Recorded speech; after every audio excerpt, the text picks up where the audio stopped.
Hey, fifth grade, I hope you guys have had a great week. Today, we are going to be practicing our fiction genre based thinking jobs and independently reading a fiction text called From the Playing Field. So, I'm going to quickly review our GBTJs for fiction. Remember, earlier this week, I was teaching you guys a way to remember our genre based thinking jobs for fiction, and we can think of please check my parking spot later today.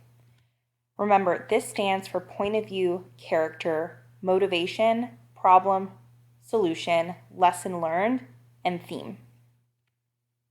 Remember, our GBTJs help us think through the reading and remember the most important parts of the text. So, after this video, you are going to go ahead and independently read the first page of this story called From the Playing Field. While you are reading, I want you to be thinking of our genre-based thinking jobs to guide you, and then you're going to answer the questions below.